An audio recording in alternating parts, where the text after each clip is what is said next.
Assalamualaikum warahmatullahi wabarakatuh.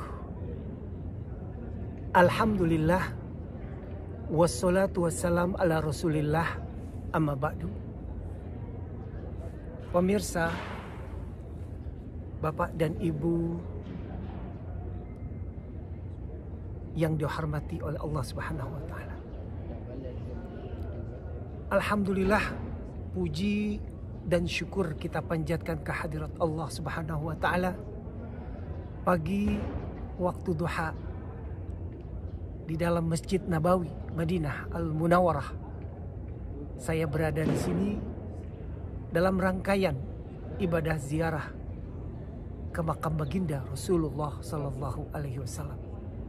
Mudah-mudahan begitu banyak kenikmatan yang Allah berikan, keleluasaan yang diberikan kepada kami, insya Allah mendatangkan barokah. Amin ya rabbal alamin. Salawat dan salam tak lupa kita sampaikan kepada baginda Nabi kita Muhammad Sallallahu Alaihi Wasallam. Mudah-mudahan insya Allah kita akan mendapat syafaatnya nanti dari baginda Nabi kita Muhammad Sallallahu Alaihi Wasallam. Amin ya rabbal alamin. Jarak antara kami dengan makam baginda Nabi kita Muhammad, kubur dari Nabi kecintaan kita, Nabi besar Muhammad SAW, hanya sekitar 500 meter dari kami menyampaikan tausiah. Mudah-mudahan kami bisa dikenalkan oleh baginda Rasulullah SAW, karena baginda Rasulullah dikatakan hayatu fil qabri, hidup di dalam kuburnya. Beliau itu mengetahui, melihat siapa-siapa umatnya yang datang berziarah ke makam beliau. Ini pertanda kita nanti insya Allah di padang mahsyar nanti dikenali oleh baginda Rasulullah dan mendapatkan syafaat dari baginda Rasulullah Sallallahu Alaihi Wasallam. Perbanyaklah kita berselawat. Selawat apa saja kepada baginda Rasulullah SAW, yang dikatakan bahwa man shalla salatan wahidan sallallahu biha asyra. Barang siapa yang satu kali selawat kepada baginda Rasulullah SAW, insya Allah kita mendapat syafaatnya dan mendapat ganjaran 10 kali pahala berselawat. Dengan satu kali selawat, pahalanya 10 kali berselawat. Masya Allah, barakallah. Begitu besar ganjaran dari Allah Subhanahu wa taala, yang begitu banyak kemuliaan dari baginda Rasulullah Sallallahu Alaihi Wasallam. Pemirsa, tadi pagi saya setelah sholat berjamaah subuh di sini di Masjid Nabawi, masjid yang merupakan awalnya adalah rumah Rasulullah Sallallahu Alaihi Wasallam, dan kemudian kamarnya Rasulullah SAW dijadikan makam kuburannya baginda Rasulullah Sallallahu Alaihi Wasallam.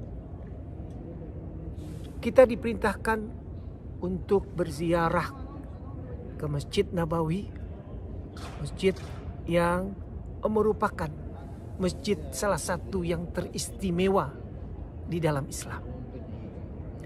Ada 3 masjid yang istimewa, pahalanya besar sekali, ganjarannya bagi hamba Allah yang dapat berkesempatan melakukan sholat di dalamnya. Ada sebuah hadis baginda Rasulullah SAW bahwa siapa yang dapat sholat sekali sholat di Masjidil Haram, pahalanya 100.000 kali sholat dibandingkan di masjid-masjid lainnya. Di Masjid Nabawi ini pahalanya adalah 1000 kali dibandingkan sholat di masjid lain. Ini berarti pertanda besar sekali ganjaran bagi hamba Allah yang berkesempatan untuk mengunjungi 2 masjid tersebut, 2 tanah haram, haramain, yang merupakan karunia, anugerah dari Allah Subhanahu wa taala. Di dalam kedua masjid itu yang istimewa ada 100.000 kali dan 1000 kali di Masjid Nabawi ini. Kemudian yang ketiga, masjid yang istimewa adalah Masjid Al-Aqsa yang ada di Yerusalem. Itu 1 kali masjid kita sholat di dalam Masjid Al-Aqsa itu 500 kali dibandingkan masjid yang lain. Masya Allah, tabarakallah. Besar ganjarannya dari Allah Subhanahu wa Ta'ala. Beruntunglah orang yang bisa sampai ke 3 masjid tersebut. Pemirsa, panggilan orang umrah, panggilan orang haji, panggilan ziarah ke Yerusalem, Masjid Al-Aqsa, itu adalah orang-orang yang beruntung. Tidak semua manusia beruntung mendapatkan panggilan dari Allah untuk berziarah, beribadah, datang ke 2 tanah haramain. Berapa banyak manusia yang begitu melimpah harta, tetapi tidak sampai ke 2 tanah haram. Kenapa? Bukan mereka tidak mau, tetapi Ka'bah tidak mau ditawafi dengan orang tersebut. Jadi Allah akan memanggil bagi manusia yang terpanggil untuk melaksanakan ibadah haji maupun ibadah umrah. Oleh karenanya, beruntunglah hamba-hamba Allah yang menjadi pilihan dari Allah Subhanahu wa Ta'ala bisa berkunjung ke 2 tanah haram. 2 tanah haram, yaitu Mekah dan Madinah. Ada 3 tetamunya Allah. Wafdullah salasa. Tetamunya Allah 3. Yang pertama adalah wal haju, orang yang pergi haji itu menjadi tetamunya Allah. Kemudian yang kedua, mu'tamirin, orang yang pergi umrah itu juga tetamunya Allah. Kemudian yang ketiga adalah fi sabilillah, orang yang berjuang di jalan Allah itu juga tetamunya Allah Subhanahu wa Ta'ala. Jadi ada 3 tetamunya Allah, nggak banyak tetamunya Allah. Tentunya kalau kita menjadi tetamunya Allah, semuanya dijamin oleh Allah Subhanahu wa Ta'ala. Keperluannya, keinginannya, hajatnya, semuanya dijamin oleh Allah Subhanahu wa Ta'ala. Kita saja menjadi tetamunya manusia satu dengan manusia lain, tentunya kita sangat dihormati. Disuguhkan dengan kue-kue, makanan, bahkan bisa kita makan besar di rumah orang karena kita bertamu. Karena dikatakan dalam sabda baginda Rasulullah SAW bahwa man amana billah wal yaumil akhir fal yukrim dhaifahu. Barang siapa yang beriman kepada Allah dan beriman kepada akhirat, ya, maka dia muliakan tetamunya.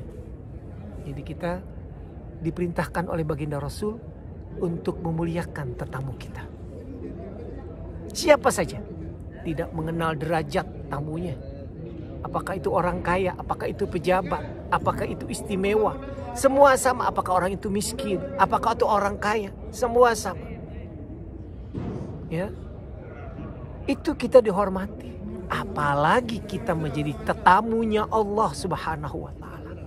Di sini kita menjadi tetamunya Allah Subhanahu wa Ta'ala. Oleh karenanya, beruntung sekali orang yang bisa berkesempatan pergi ibadah haji, ibadah umrah, itu menjadi tetamunya Allah Subhanahu wa Ta'ala. Kita mengucapkan labbaik Allahumma labbaik, labbaik la syarika laka labbaik, innal hamda wan ni'mata laka wal mulk la syarika lak. Aku terima panggilanmu ya Allah. Aku datang memenuhi panggilanmu ya Allah. Kita ucapkan pada saat kita melaksanakan ibadah umrah dalam keadaan berikhram, baik ibadah haji maupun ibadah umrah. Dijawab oleh malaikat yang turun ke bumi. Labbaik wa sa'daik. Diterima panggilanmu, bahagialah kamu, beruntunglah kamu menjadi tetamunya Allah Subhanahu wa Ta'ala. Jadi begitu besar sekali, begitu banyak kemuliaan menjadi tetamunya Allah Subhanahu wa taala. Maka pasanglah niat kita dengan penuh keikhlasan, dengan memohon kemudahan urusan kita untuk mencapai tujuan kita adalah berangkat Baitillahil Haram, pergi umrah ataupun pergi haji. Ini menjadi tetamunya Allah Subhanahu wa taala. Sekarang sudah memasuki pemirsa musim haji, yaitu Dzulqa'dah.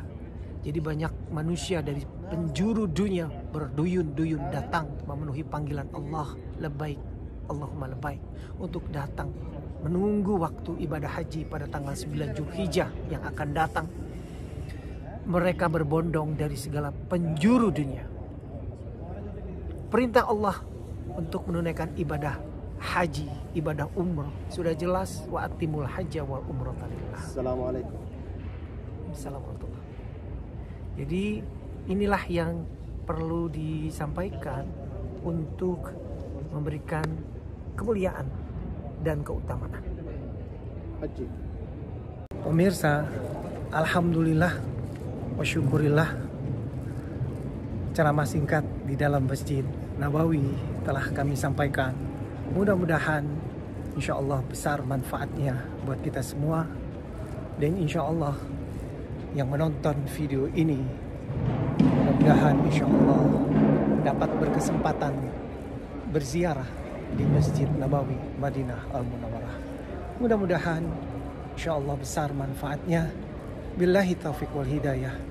Wassalamualaikum warahmatullahi wabarakatuh. Allahumma sholli ala sayyidina Muhammadin fil qulubi wa dawaiha wa afiyati abdahi wa shifaiha wa nuril absari wa diyaiha wa ala alihi wa sahbihi wa sallim. Allahumma sholli ala sayyidina Muhammadin tibil qulubi wa dawaiha wa afiyati abdadi wa shifaiha wa nuril absari wa diyaiha wa ala alihi wa sahbihi wa sallim.